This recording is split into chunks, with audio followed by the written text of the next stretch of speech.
झारखंड में JPSC JSSC परीक्षा में धांधली को लेकर छात्रों का आंदोलन आज 16वें दिन भी जारी है। अनिश्चितकालीन भूख हड़ताल पर बैठे छात्र नेता देवेंद्र नाथ महतो की हालत बिगड़ती जा रही है। रविवार सुबह 3 बजे उनकी तबीयत खराब होने लगी, जिसके बाद डॉक्टरों की देखरेख में स्लाइन के जरिए उनका इलाज किया जा रहा है। देवेंद्र नाथ महतो ने कहा कि उन्हें बोलने में दिक्कत हो रही है, मेरे शरीर के अंग अब इसे झेल नहीं पा रहे हैं। उन्होंने सरकार से हुई बातचीत पर कहा कि हमें यह भरोसा दिलाया जाए कि हमारे मांगे जायज हैं। बोलने में काफी दिक्कत है। डॉक्टर बोला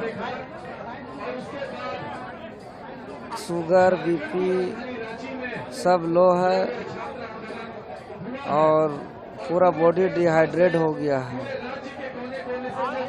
हॉस्पिटल ले जाएंगे बोल रहे थे। बॉडी का ऑर्गन सपोर्ट नहीं कर पा रहा। हम नहीं गए हैं, स्टूडेंट लोग गए थे, अपना मांग पत्र सौंप दिया है। स्टूडेंट सरकार आश्वासन दिया है आप लोग का मांग जायज है,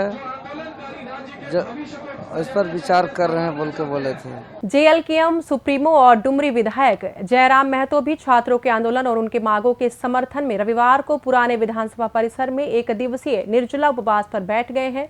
उन्होंने सरकार से छात्रों की मांगों पर जल्द से जल्द सकारात्मक निर्णय लेने की अपील की है। हमें लग रहा है सरकार को मालूम है कि दोषी कौन कौन होंगे, क्योंकि ये छोटा मोटा मैटर है नहीं। 40 लाख 50 लाख 60 लाख एक सीट के लिए पैसा लिया जा रहा है, सीटों को लाखों रुपए में बेचा जा रहा है। तो हमें लगता है कि मामूली सा अधिकारी या फिर मामूली सा आदमी उन पैसों को पचा पाएगा। उसमें बड़े लोग हैं, बड़े बागड़ बिल्ले हैं और वे लोग कहीं ना कहीं पर्दे के पीछे से बाहर आ जाएंगे। इस बात का सरकार को डर है और शायद उनके बाहर आने से सरकार की सल्तनत हिल सकती है, इसलिए वो बचाव करने का प्रयास कर रही है। आपको मजबूरन आप एक दिन अनशन पर उपवास में बैठ गए, चूँकि हम भी विधानसभा के सदस्य हैं, विधायिका के अंग हैं, तो शायद मेरे कार्यक्रम करने से, मेरे अनशन में आने से और 1% ही सही एक्स्ट्रा दबाव पड़ सके। क्या लगता है सरकार जो जिस तरीके से रवैया अपना रही है कि कभी इस संगठन से बात, कभी उस छात्र, हमारा कहना है कि अलग अलग बात क्यों करना, एक बार जब बात हो गई छात्रों से तो सबसे पहले समाधान कर देना चाहिए था। क्या लगता है कि आज जो वार्ता एक संभावित वार्ता आज भी है, उसमें कुछ निकल पाएगा छात्रों के हित में? हो जाना चाहिए। हमें लगता है कि आज तो कम से कम वार्ता से कंप्लीट हो जानी चाहिए। मामला सुप्रीम कोर्ट तक पहुंच गया, कैसे देखते हैं? हाँ, अब देखिए सुप्रीम कोर्ट पे तो पहुंचा है। अब कोर्ट की अपनी अलग व्यवस्थाएं हैं, उनका क्या निर्णय आता है और उसमें सरकार की क्या भूमिका रहती है। छात्रों की मांग है, उससे कितने सहमत हैं आप? 100% सहमत है। जैसे सीबीआई जांच की मांग कर, हाँ, होना चाहिए। सीआईडी से भरोसा उठा है सीजीएल को लेकर। तो छात्रों के साथ पूरी तरह से आप खड़े हैं? हाँ, हमेशा खड़े हैं, आगे भी रहेंगे। तो आज छात्रों का जो ये चल रहा है 16वां दिन है, उनको क्या कहना चाहिए? उनको मैसेज यही देंगे कि आप डटे रहें, आप और मजबूती के साथ डटे रहें, सरकार को झुकना पड़ेगा। सरकार का ऐसा रवैया क्यों लग रहा है? पता नहीं, हमको समझ में नहीं आ रहा इतना क्यों अकड़ रही हैं। बच्चे भूख हड़ताल पर बैठे हैं, तबीयत बिगड़ रही है, संवाद करके समाधान करना चाहिए। लगातार जो मंत्रियों का डेलीगेट्स है वो वार्तालाप भी कर रही, तो कहीं कुछ निष्कर्ष नहीं निकला। हमें लगता है मुख्यमंत्री को सीधा संवाद करना चाहिए। आखिर तो मंत्री मुख्यमंत्री के पास ही जाएंगे, मुख्यमंत्री जी को संवाद करना चाहिए। सारे लोग, सारे पार्टी के लोग मंच पे आ रहे हैं, लेकिन कहीं कोई उम्मीद नहीं नजर आ रहा है। नहीं तो उसी खामियाजा सरकार को भुगतना पड़ेगा। कल विधानसभा घेराव है, पूर्ण समर्थन है विधानसभा घेराव का। हमारे संगठन पूरे राज्य से, जो हमारा संगठन जहाँ जहाँ तक फैला है वहाँ से लोग आएंगे, जैसे 29 तारीख को आए थे। आप भी मौजूद रहेंगे? हम पूरा प्रयास करेंगे हम मौजूद रहें, उसके बाद विधानसभा में भी भाग लेंगे। आप मुख्यमंत्री से बात की? 2 बार बात की, दोनों बार वो बोले देख रहे हैं। कहीं कुछ वैसा ऐसा पॉजिटिव तो नहीं दिख रहा है काम उनका। रविवार को अनशन पर बैठे छात्रों से मिलने के लिए झारखंड बीजेपी अध्यक्ष आदित्य साहू और केंद्रीय राज्य मंत्री संजय सेठ भी पहुंचे। इस दौरान आदित्य साहू ने राहुल गांधी को निशाने में लेते हुए कहा कि राहुल गांधी को मुख्यमंत्री से बात करनी चाहिए और अगर उनमें हिम्मत है तो उन्हें मुख्यमंत्री आवास के बाहर जाकर छात्रों के समर्थन में धरने पर बैठना चाहिए। जिस प्रकार से आने के बाद जो बच्चों का दृश्य जो बच्चों के आंखों से आंसू निकल रहे हैं। ये अनशनकारी बच्चों का आंसू नहीं है, झारखंड के करोड़ों छात्रों का आंसू है, झारखंड के करोड़ों लोगों का आंसू है। इस आंसू की कीमत हेमंत जी की सरकार को चुकाना पड़ेगा।